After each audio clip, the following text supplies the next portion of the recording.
Hello, this is the My Artifact episode number 431. आजची तारीख आहे 5 मे 2016. आता वाजले करीब रात्रीचे 9:30. जेव्हा पण पाऊस येते किंवा थंडी वारा सुरू होते किंवा उन्हाळ्यातला जेव्हा पाऊस येते, मला माहिती आहे का, उन्हाळ्यामध्ये पाऊस येते 2 दिवसासाठी, नंतर पुन्हा सुरू राहते.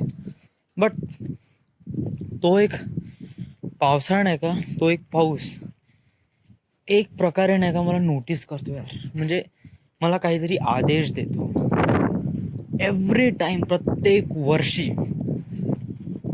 वर्षी असं होते की जेव्हा पण पाऊस येतो तो असं वाटते, फील होते की राव आता पुढे काय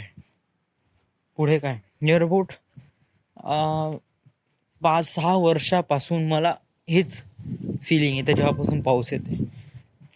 5-6 वर्षांपासून नाही, बहुत अगोदरपासून, म्हणजे हार्डली 8वी-9वीत असं, जेव्हा मला कळावं लागलं का व्हॉट इज माय लाईफ, माझी लाईफ कुठे जाणार आहे, जेव्हा मी स्वतःबद्दल विचार करायला लागलो, ॲटलिस्ट 7वीपासून, तर तेव्हापासून असं फील होऊन राहिलं का एक पावसाळा मला एक प्रकारे ॲडवाईस देतो किंवा संदेश देतो का राव पुढे काय करायचं आहे.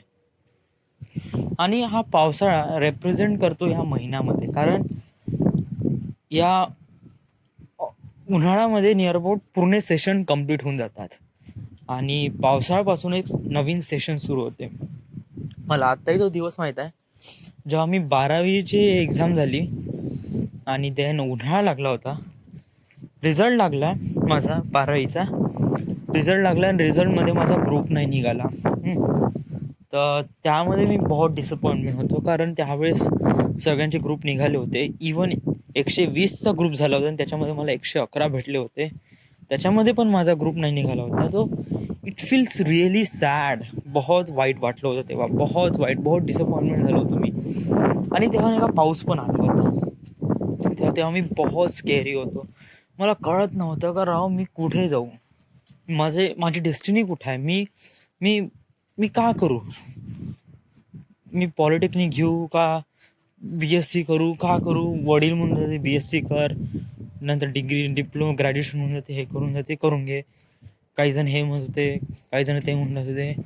माझ्या मनाला काही पटूनच नाही राहिलं होतं. मी डिसिजन घेण्याच्या कॅपॅबिलिटीमध्येच नव्हतो, कम्प्लिटली लॉस्ट ऑफ झालं होतं. त्यामुळे नाही का मग मी वडिलांचं ऐकलं. वडील म्हणे पॉलिटेक्निक करून टाक म्हणे, त्यामुळे मी पॉलिटेक्निकमध्ये ॲडमिशन घेतली. म्हणजे तो एक डिसिजन घेतला मी. त्याच्यानंतर 5-6 वर्षामध्ये म्हणजे आजपर्यंत मी ते डिप्लोमा पूर्ण केला. तर आता ही वेळ आली आहे की जे की आता मला लाईफबद्दल खूप डीपली विचार करायचा आहे आणि त्याच्याबद्दल ॲक्शन पण करायची आहे. तर माझं पुढे आहे म्हणजे मला मुंबईला जायचं आहे. लाईफमधला सर्वात मोठं डिसिजन आहे आणि हे डिसिजन मला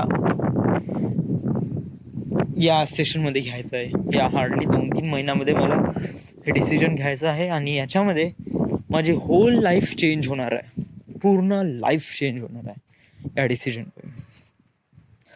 आज पाऊस आला आणि हाच पाऊस रिप्रेझेंट करून राहिले या सगळ्या गोष्टी.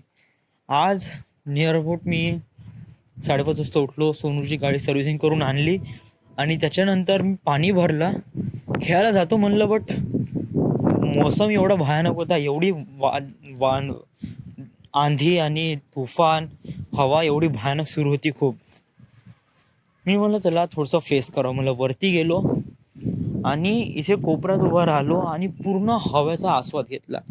माझ्या तोंडापासून नियर अबाउट 70 ते 80 किलोमीटर प्रति घंट्याची हवा ट्रान्सफर होऊन राहिली, जशी का मी 80 का 90 किलोमीटरने गाडी चालवून राहिलो. एवढी भयानक हवा येऊन राहिली होती. मी त्याला फेस करून राहिलो आणि सोबत माइंडमध्ये हे पण विचार येऊन राहिले का आता काय, पुढे काय करायचं आहे. हेच विचार माझ्या डोक्यामध्ये बहुत येऊन राहिले इवन आफ्टर आतासुद्धा पण. कारण ही हवा रेप्रेझेंट करताय का तू कोण आहे, आणि ही एवढी चांगली हवा तुला भेटून राहिली. What is that matter of you.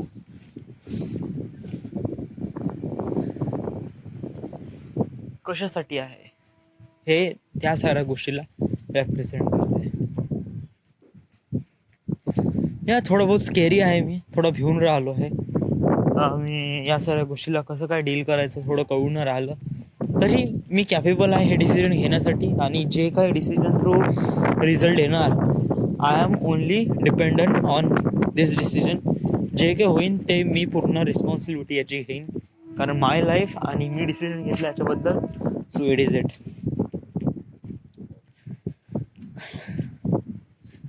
Yes, आज 5 मे आहे आणि उद्या 6 कॅप्टन अमेरिका सिव्हिल वॉर मला उद्या बघायचा आहे.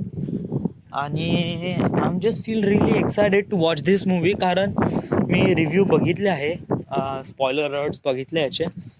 तर Captain America seems to be really nice and एक नेक्स्ट लेवलवर घेऊन गेली आहे. मार्वल फेज 3ची मूवी आहे, सर्वात भयानक मार्वल फेज 3 फर्स्ट मूवी आहे civil war. It's a really nice and it will ends to the Infinity War Part 2 and then Phase 4 बद्दल अजूनपर्यंत डिसिजन नाही झाला आहे. इन्फिनिटी वॉर नंतर माहीत नाही पुढे त्यांनी स्टोरी लाईन कशी काय क्रिएट केली, I don't even know. But phase 4 अजूनपर्यंत क्रिएट झाला का नाही झाला माहीत नाही, पण अजूनपर्यंत त्याला रिव्हील करायचं बाकी आहे. तरी मार्वलचे असे कोणतेच असे एलिमेंट असे हे नाव सिक्रेट राहत नाही, कारण it's a really high priority. याच्यावर खूप जण फोकस राहते. जसं लाईक ॲपलचा कोणता फोन लॉन्च होऊन राहिला तर त्याच्याबद्दल कसे सगळेजण एक्सायटेड राहते. तर some people doing some hacks to inform to know about this things. So that is it, that is the Marvel. मी काफी एक्सायटेड आहे आणि या फिल्मला बघण्यासाठी. So it is it. आणि that's it. So this is it. This is the end. This is the My Artifact episode number 431. Right now we are at Wardha, Maharashtra. Thank you.